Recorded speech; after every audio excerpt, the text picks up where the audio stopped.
Bonsoir à toutes et à tous, bienvenue sur Monaco Info. Nous sommes le lundi 17 octobre, voici les titres de ce journal. La conférence de la direction du tourisme et des congrès abordait ce matin les grands enjeux du tourisme de luxe et d'affaires. Vous écouterez d'ailleurs à ce sujet Guy Antonielli, son directeur, mais aussi notre invité Panos Tsivanidis, qui est en charge des événements au Comité international olympique. Les différents résultats sportifs du week-end seront aussi débriefés dans cette édition, de la Roca Team en passant par l'AS Monaco FC. Le 53e concours international de bouquets s'est tenu ce week-end en Principauté et vous découvrirez dans cette édition des compositions aussi belles que surprenantes. Notre deuxième invité ce soir sera Tigran Yegavian. Il sera présent demain à la maison diocésaine à l'occasion d'une conférence sur les minorités chrétiennes d'Orient. Et pour finir, on vous emmènera à New York où le chef monégasque Alain Ducasse était présent. Il participe au 15e Festival des vins et de la gastronomie aux États-Unis. Vous en aurez à coup sûr l'eau à la bouche. Mais nous débutons cette édition avec notre série de reportages consacrés aux déplacements princiers en Espagne. Direction cette fois-ci Madrid où le souverain s'est rendu au siège du Conseil supérieur des recherches scientifiques. Il est allé y découvrir les nombreuses expéditions du prince Albert Ier réalisées dans le pays. Vanessa Dessy vous en dit plus sur des images d'Alexandra Marangoni. Il est le principal organisme public de recherche en Espagne. Le Conseil supérieur de la recherche scientifique réalise des études grâce à une centaine de centres répartis dans tout le pays. L'organisme a pour mission de promouvoir la culture scientifique, de publier des recherches et de réunir des experts mondiaux. Le souverain a été accueilli au siège du Conseil supérieur des recherches scientifiques afin de découvrir une présentation sur l'océanographie espagnole au temps du prince Albert Ier. Avec une formation dans la marine royale espagnole jusqu'à la création de la commission scientifique pour l'exploration de la Méditerranée, le prince savant a largement contribué aux avancées scientifiques. Particularly in oceanography, it's a key action because he was promoting oceanography all over Europe, and he came to Spain. He loved Spain. He was 3 years in Spanish vessels. He was really strong sailing in our army. And he pushed because he had this strong scientific interest in oceanography, and he had the connections with King Alfonso XIII. He made the king to be interested in this specific. He was a key person in the foundation of the Spanish Institute of Oceanography. Une exposition commémorative dédiée au rôle joué par le prince Albert Ier en Espagne dans le domaine de l'océanographie était également proposée, l'occasion de rappeler les liens forts entre les deux pays.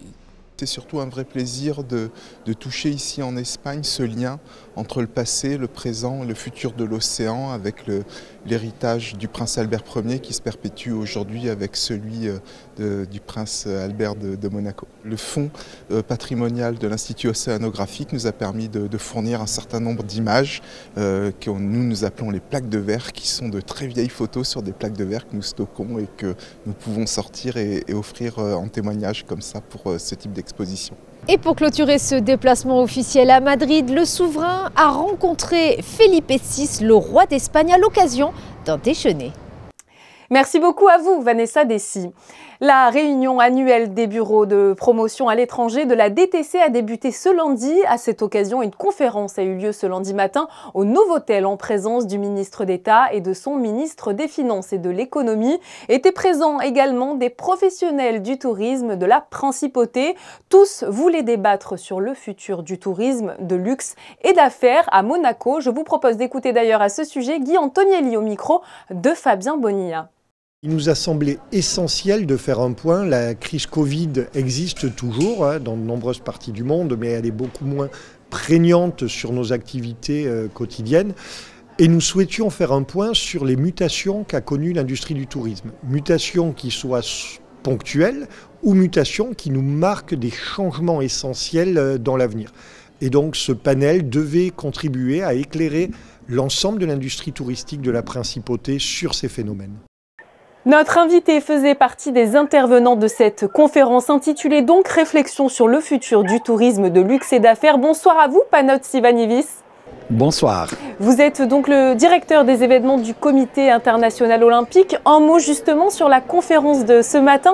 On a entendu Guy Antonielli il y a quelques instants. Les débats ont été, je crois, vraiment très enrichissants. Mais écoutez, déjà la plateforme Monaco, c'est une marque qui est déjà très bien reconnue dans le monde entier. Ça qui est vraiment, on était discuté, c'est comment ça sera possible d'attirer peut-être des audiences différentes et des audiences un peu plus jeunes. Il faut aussi un peu sortir de cette perception que le Monaco c'est uniquement pour le luxe.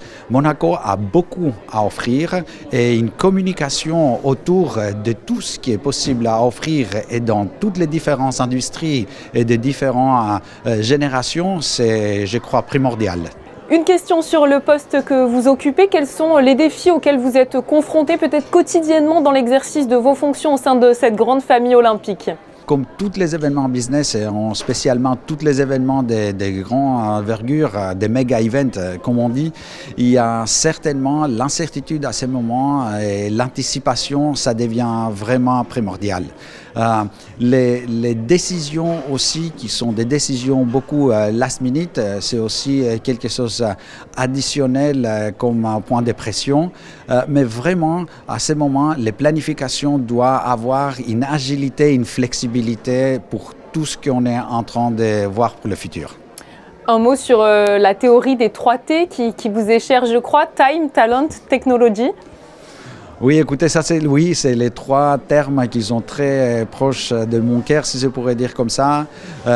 Spécialement time. C'est vrai que tout le monde à ce moment, il a besoin du temps pour lui et le temps à consacrer dans un événement, ça devient de plus en plus petit et les gens, ils réfléchissent beaucoup avant d'investir leur propre temps dans un événement.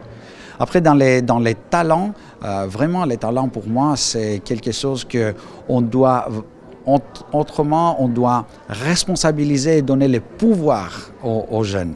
Les jeunes, ils savent d'office des trucs que nous, on essaye de planifier. Et je donne toujours l'exemple de durabilité. Nous, on essaye toujours dans nos événements d'amener de la durabilité, de faire les planifications, de mettre des stratégies. Les jeunes, ils sont nés avec la notion de durabilité. Alors, il ne faut pas qu'ils essayent. Ils vivent dans la durabilité. Alors ça, c'est un exemple que si on fait confiance aux jeunes, si on leur donne un peu plus de responsabilités, mais ils vont nous amener des solutions que peut-être nous, on cherche encore. Et finalement, la technologie s'avance tellement vite qu'en général, dans le monde des événements, on essaye de suivre les tendances. Quand dans la réalité, de nouveau, on doit être toujours devant. Et ça, c'est compliqué avec la vitesse de la technologie. Alors on l'a compris, il y a vraiment une nécessité de confier des tâches plus stratégiques à la jeunesse, mais plus généralement, comment pouvons-nous faire les choses différemment peut-être aujourd'hui dans le secteur de l'événementiel ? Écoutez, déjà, on doit comprendre que le monde des événements et des manifestations a changé depuis Covid et a changé pour toujours. Alors, on utilise beaucoup la terminologie événements hybrides. Alors, les événements hybrides, ils sont là, ils vont rester, mais ils vont quand même s'évoluer. Et quand on parle d'une évolution, c'est qu'à ce moment, un événement hybride, c'est un événement en présentiel avec quelques participants qui sont dans un autre endroit quelque part dans le monde. Là, par contre, l'expérience, ce n'est pas la même chose. Alors, je crois qu'on va voir une évolution, que ça sera plutôt une évolution dans les côtés de l'expérience du participant qui ne peut pas être là en présentiel. Mais par contre, on doit être très clair. L'être humain a besoin de se rencontrer en personne. Alors, les événements présentiels, ils vont continuer à exister, jouer un rôle très important, avec peut-être une tendance, vu tout ce qui se passe autour de la durabilité des efforts que chaque individu il fait, une tendance des événements présentiels qui vont être un peu plus longs en durée. On ne va plus voyager dans les 4 coins du monde pour des événements de 1 ou 2 jours. Ce que vous venez de dire fait écho à ma prochaine question concernant les déplacements justement des personnes qui sont présentes aux événements. Quelle doit être la place de la cause environnementale dans ce domaine ? énorme, énorme. Alors là, je crois que tout le monde, il essaye de faire le mieux possible. Et on commence par les villes, par les destinations, par les centres de convention, par les compagnies aériennes, les sociétés, les organisations. Tout le monde, vraiment, la cause est très claire et les efforts sont vraiment très, très importants. Et on va y arriver. On va y arriver parce qu'exactement pour la première fois, on est tous ensemble et on veut tous arriver au même but et au même objectif. Merci à vous, Panos Tsivanidis, d'avoir été avec nous ce soir sur Monaco Info. Merci beaucoup. En basket, l'AS Monaco a enchaîné une nouvelle victoire ce week-end. La Rocket Team a dominé Paris hier 95-91 avec un Mike James des grands soirs. Elle reste donc invaincue en championnat. Comme la saison dernière, cette affiche inédite a été délocalisée. Cette rencontre s'est en effet déroulée dans le temple du tennis français à Roland-Garros. Regardez ce reportage sur place d'Émilie Rousseau et de Jean-Alexandre Dordet. Organisation XXL pour accueillir l'affiche de la 5e journée de Betclic Elite. La terre battue de Roland-Garros a laissé place à un parquet installé en un temps record. 20 heures auront été nécessaires pour transformer le cours Philippe Chatrier en salle de basket. La seule couleur ocre que l'on peut voir sur le terrain est celle du ballon. C'est donc dans cet écrin somptueux que le Paris Basket recevait Monaco, l'actuel leader du championnat. Le choc des extrêmes car les Parisiens n'ont pas encore remporté une seule rencontre de Betclic Elite cette saison. Ils comptaient donc débloquer leur compteur à Roland-Garros lors de ce match événement. Et c'est justement porté par les quelques 10 400 spectateurs que Paris prend l'avantage dans le premier quart-temps. Seul Mike James score pour la Rocket Team. La défense monégasque est aussi au rendez-vous, mais le tableau d'affichage est toujours en faveur des Parisiens, 16-10 après 10 minutes de jeu. L'intensité monte crescendo, on assiste à un combat de haute volée. Makoundou fait parler toutes ses qualités au début de ce deuxième quart-temps. Les Parisiens ne sont pas en reste et font le show devant leur public. Monaco reviendra au score grâce à Jordan Lloyd. Bégarin, de retour de blessure, fera à plusieurs reprises mal à la Rocket Team, mais c'est l'excellent Mike James, très en forme, qui donne l'avantage à la Rocket Team. Le score à la pause reflète ce combat serré, 40-39. Le retour au vestiaire aura été un déclic pour les Monégasques. Moerman est agile aux 3 points. Okobo y met aussi de sa patte. L'écart se creuse, mais Paris ne se laisse pas démonter et montre un visage déterminé. 73-68 à l'issue du 3e quart-temps. La partie est toujours à l'avantage de la Rocket Team, mais le suspense sera à son comble. Les deux équipes se rendent les points. D'un côté, Mike James qui fait parler de son talent. De l'autre, les Parisiens qui résistent et qui n'ont pas dit leur dernier mot, à l'image de Toupane qui fera lever le cours Philippe Chatrier. Monaco inquiété, mais Monaco pas abattu sur la dernière remise en jeu. Okobo récupère la balle. Mike James conclut la transition. Score final 95-91 pour la Rocket Team qui reste invaincue en championnat. On a été très mauvais en première mi-temps, en premier quart-temps. On a su relever la tête en deuxième quart-temps sur les 5 premières minutes où on est revenu dans le match. On était passé devant la mi-temps et c'est vrai qu'en deuxième quart-temps on a pu développer notre jeu. C'était mieux, mais voilà. Malgré ça, ils reviennent dans le 4e quart-temps. Mais le plus important, c'est la victoire. 5 victoires en autant de rencontres. Voilà le bilan de la Rocket Team, seule en tête de la Betclic Elite. Les joueurs d'Obradovic s'apprêtent maintenant à vivre une semaine dense, rythmée par 2 rencontres en Euroleague notamment. La première ce mardi, face au Maccabi Tel Aviv. Like it's another game, another opportunity again, like to continue in a good way, like also in EuroLeague. So I mean, we know what we can expect there. Most of the people knows, and they played in this kind of, let's say, atmosphere. It's not gonna be easy, especially the previous game. They didn't play the best, so at home, here with their fans, probably it's going to be harder. Maccabi Tel Aviv, Monaco, c'est ce mardi à 20h05. Ce match d'Euroleague sera d'ailleurs diffusé en direct sur Monaco Info à partir de 20h05 avec aux commentaires Stéphane Brun et David Cosette. Une semaine après sa belle victoire sur la pelouse de Montpellier, l'AS Monaco FC accueillait le Clermont Foot avec un objectif, poursuivre la série d'invincibilité. Rapidement réduit à 10, les Monégasques ont malheureusement concédé le match nul 1-1.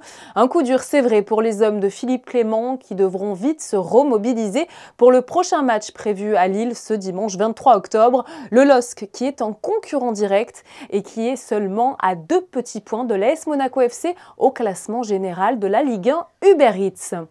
La 14e édition de l'Africa Eco Race s'était lancée ce samedi 15 octobre. Il était 19h environ sur le port Hercule lorsque Jean-Luc Reichmann, le célèbre animateur de télévision et comédien français, a donné le signal de départ. Ce dimanche 16 octobre, après une liaison libre vers le port de Sète, la caravane de l'Africa Eco Race a embarqué sur le bateau Atlas. Direction Nador, dans le nord du Maroc, où le débarquement est prévu ce mardi aux aurores. Dès les roues posées sur le sol africain, les choses sérieuses commenceront avec une première étape composée d'une course spéciale sur la route du sud marocain. Une mise en jambe qui devrait déjà désigner les animateurs de cette édition 2022. On referme cette page de sport, mais nous continuons à vous parler de compétition avec le 53e concours international de bouquets. Il était proposé par le Garden Club de Monaco ce week-end. Le thème cette année, la couleur dans la mode. Et vous allez le constater dans ce reportage, les participants n'ont pas manqué d'originalité pour proposer des créations uniques. Sandrine Nègre et Olivier Bonello ont suivi ce rendez-vous pour vous. Le concours s'est déroulé au cœur du tunnel Riva. Plusieurs catégories étaient proposées pour inspirer les candidats. Un sac Chanel, le bleu Saint-Laurent et le Maroc, la haute couture de Jean-Paul Gaultier, les souliers de Christian Louboutin, les chapeaux de mariage ou encore un dîner chez Christian Lacroix. Une cinquantaine de participants de Monaco, de France, d'Italie ou encore de Suisse ont élaboré ces créations florales. Ça fait déjà plusieurs années que je participe à des concours et la passion elle me vient de ma mamie qui en fait depuis quasiment toujours.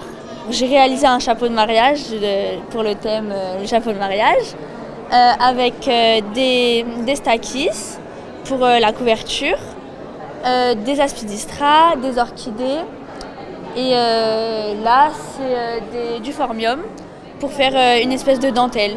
Tout a commencé avec l'expo au Grimaldi Forum. J'ai beaucoup aimé, énormément aimé, mais sachant jamais que le Garden avait ça comme thème, le boutin. Donc quand j'ai su ça, j'ai dit tout de suite. Et en même temps, j'ai trouvé ça dans le jardin, c'était le palma di dattero, mais c'était très long. Je coupais et voilà, c'est parti, la chaussure, c'est parti, mais c'était pas si simple. Plusieurs heures de travail ont été nécessaires pour parvenir à ces résultats, mais vous l'aurez compris, ce sont de véritables passionnés qui ont participé.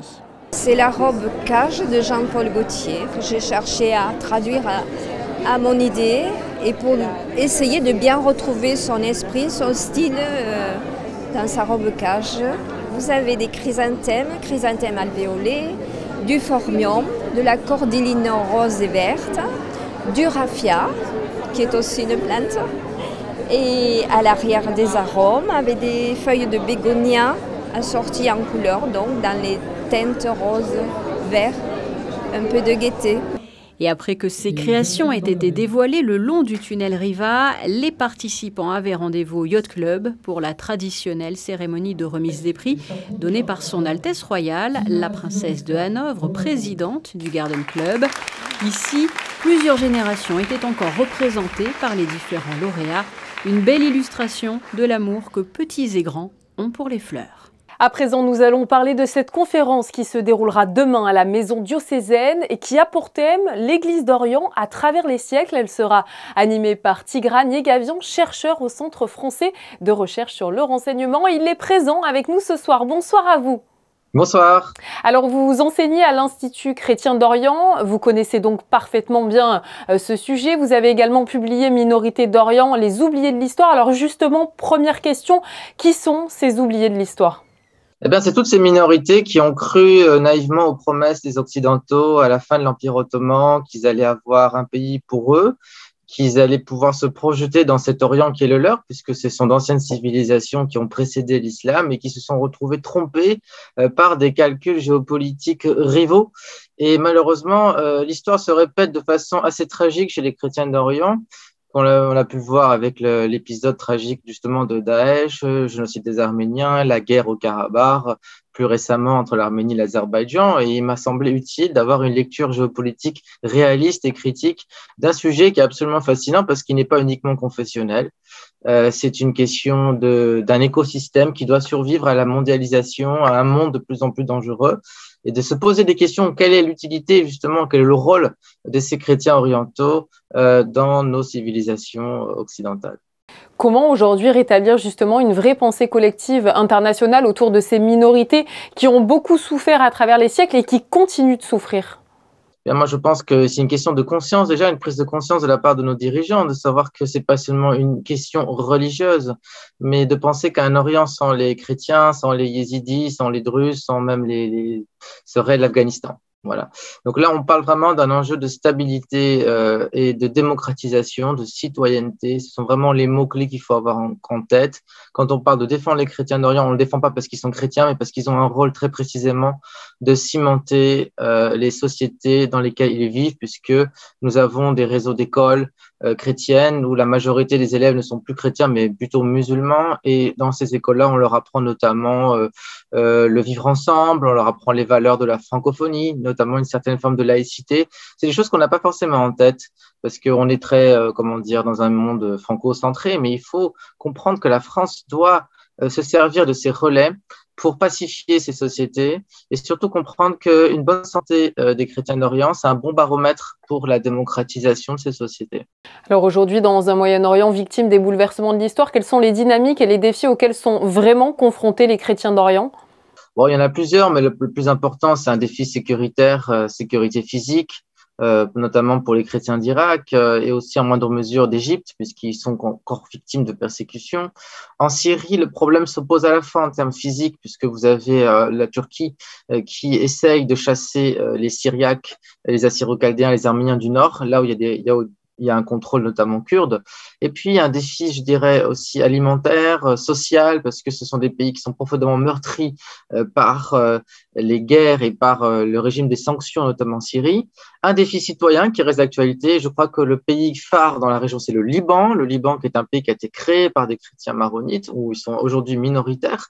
Mais si le Liban arrive à panser ses plaies et assainir son système politique et passer vers un système démocratique pleinement et non confessionnel, je crois qu'il donnera un signal positif à l'ensemble des chrétiens de la région.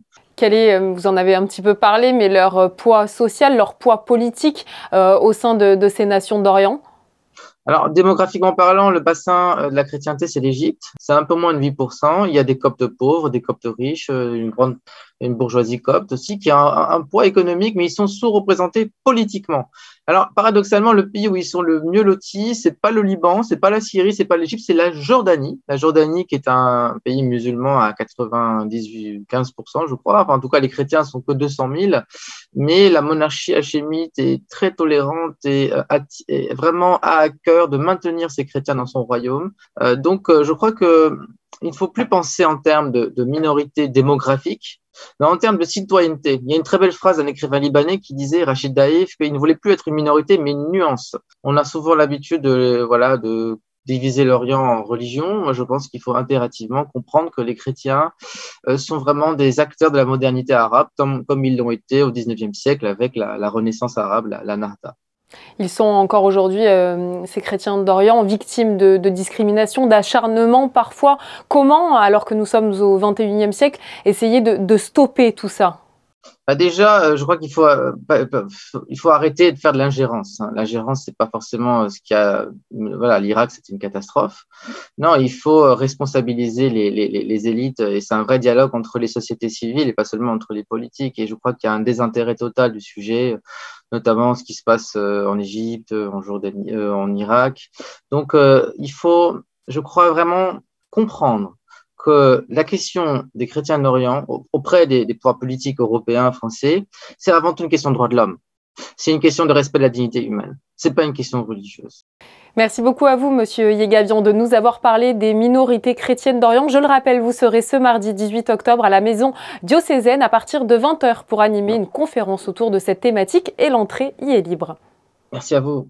Avis aux amateurs de bonne cuisine, New York accueillait du 13 au 16 octobre son 15e festival consacré au vin et à la gastronomie. Et parmi les nombreux chefs de renom, le chef monégasque Alain Ducasse est un fidèle de l'événement. Alexandra Pagny est allée le rencontrer pendant les préparatifs d'un menu spécial dans les cuisines du Benoît New York. Regardez. En passant devant ce restaurant de la 55e rue, des musiques françaises nous interpellent et nous font dès l'entrée voyager jusqu'au pied de la Tour Eiffel. Nous sommes pourtant bien en plein cœur de New York. Depuis presque 15 ans, le chef monégasque aux plus de 20 étoiles, Alain Ducasse, a installé ce petit bout de France ici à Manhattan. C'est toujours un grand plaisir de venir à New York, en particulier pour ce Food & Wine Festival qu'on a initié. On est des fidèles, on a été embarqués et depuis toujours, on en profite pour rencontrer des jeunes chefs américains. Maintenant, c'est des jeunes chefs étrangers. Voilà, je suis un fidèle. Et Benoît, à New York, on est là bientôt depuis 15 ans. C'est la tradition d'une certaine idée de la cuisine française traditionnelle, juste twistée pour satisfaire les New-Yorkais, mais on est très enraciné dans les goûts français d'un bistrot moderne. Benoît est une maison qui a ouvert en 1912 à Paris. Nous sommes à Tokyo et à New York, donc voilà, c'est toujours un grand bonheur. On aime bien le remettre au goût du jour. Par exemple, là, on l'a fait tout clair. Il y a 3 ans, il était tout en chêne. Avant, il était un peu plus foncé. Peut-être que dans 3 ans. L'idée, quand même, à New York, c'est d'être toujours un restaurant contemporain, c'est-à-dire pour satisfaire le consommateur d'aujourd'hui. Pas celui de demain, que l'on ne connaît pas encore, pas celui d'hier, qui viendra plus. Donc. Le secret de la longévité de ce bistrot français, savoir se renouveler et s'adapter aux envies de la clientèle, en salle mais surtout dans l'assiette. À l'occasion du festival New York Wine and Food, plus de 100 convives ont réservé leur place bien en avance pour goûter ce menu original pensé par le chef Alain Ducasse et celui du Benoît New York, Alberto Marcolongo. Pour le menu, c'est soit avec le chef, il y a des plats que c'était le chef, c'est un peu les signatures du chef, que ça peut être comme les barbajans, la panisse on a mis au menu, et après il y a des légumes à la truffe de saison et pour finir baba au rhum, donc c'est les gros classiques du chef. Et l'autre côté, c'est moi que je m'ai occupé, c'est un peu, on a fait des macros, un peu en crudo, on a des pumpkins, des saisons ici que ça fait un peu américaine aussi, donc on a essayé vraiment de lier les deux mots ensemble, le chef et New York, que ça passe bien. Allier avec subtilité les saveurs du sud de la France et de Monaco aux produits phares américains de saison, voici la recette d'un menu réussi. Le Benoît New York a su s'adapter au fil des années comme son aîné parisien depuis 1912. Vous y croiserez ici une clientèle internationale venue chercher convivialité et gourmandise. Eh bien, ça donne faim tout ça en tout cas. Allez, nous partons retrouver Frédéric Elion pour tout connaître de la météo de ce début de semaine. Bonsoir à vous Frédéric, alors quelles sont vos prévisions ? Bonsoir Julia, que des bonnes nouvelles puisque ce mardi s'annonce radieux. Un grand soleil est prévu toute la journée. Quelques nuages viendront s'inviter dans le ciel mais seront vite balayés par un léger vent. Côté température, il fera 17 degrés le matin et 23 l'après-midi. Mardi 18 octobre, ce sera à la Saint-Luc. Ce dimanche, à l'Auditorium Régnier 3, les spectateurs ont pu vivre un moment particulier. En effet, un opéra en version concert a été redonné pour la première fois depuis 1911. Le prince Albert Ier avait commandé à l'époque l'œuvre de Camille Saint-Saëns intitulée Déjamir. Et cet énorme succès n'avait jamais été rejoué depuis. Le photographe Frédéric Nébinger vous emmène au cœur de ce concert. Et demain, dans votre journal, c'est José Sacré qui vous fera revivre ces musiques oubliées. C'est la fin de cette édition. Merci à vous de l'avoir suivi. On se retrouve évidemment demain pour un nouveau point complet sur l'actualité de la principauté. Belle soirée à vous.